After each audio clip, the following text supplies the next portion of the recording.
ইসলামী bank news top 10। জাতিসংঘের শরণার্থী বিষয়ক হাইকমিশনার ফিলিপ্পোর সাথে প্রধান উপদেষ্টা ডক্টর মোহাম্মদ ইউনূসের বৈঠক। রোহিঙ্গা সংকটের টেকসই সমাধানের উপায় নিয়ে আলোচনা।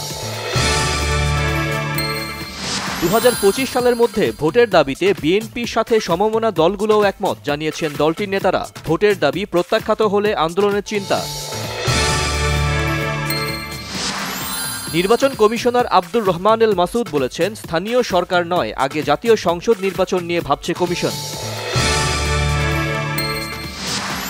বেগম খালেদা জিয়ার চিকিৎসায় লন্ডন ক্লিনিককে ওয়ান স্টপ সার্ভিস হিসেবে ব্যবহার করা যাবে, রিপোর্ট পর্যালোচনা করেছে মেডিকেল বোর্ড। জুলাই শহীদ স্মৃতি ফাউন্ডেশনের সাধারণ সম্পাদকের পদ থেকে অব্যাহতি নিলেন সার্জিস আলম, ভেরিফাইড ফেসবুক আইডিতে স্ট্যাটাস। বোমা হামলার হুমকির জেরে হযরত শাহজালাল আন্তর্জাতিক বিমানবন্দরে জরুরি অবতরণ করেছে রোম থেকে আসা বিমান বাংলাদেশ এয়ারলাইন্সের একটি ফ্লাইট।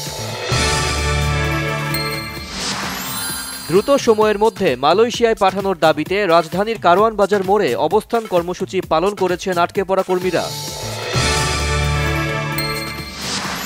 হামাসের হামলা ঠেকানোর ব্যর্থতার পদত্যাগের ঘোষণা দিয়েছেন ইসরায়েলের সেনাপ্রধান lieutenant general Herzi Halevi.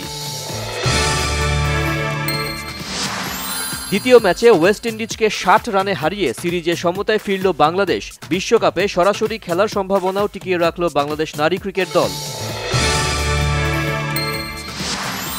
Saudi pro লিগে আল নাসরের জার্সিতে এক ম্যাচ পর ফের গোলের দেখা পেলেন ক্রিশ্চিয়ানো রোনালদো। আল খালিজের বিপক্ষে জোড়া গোল।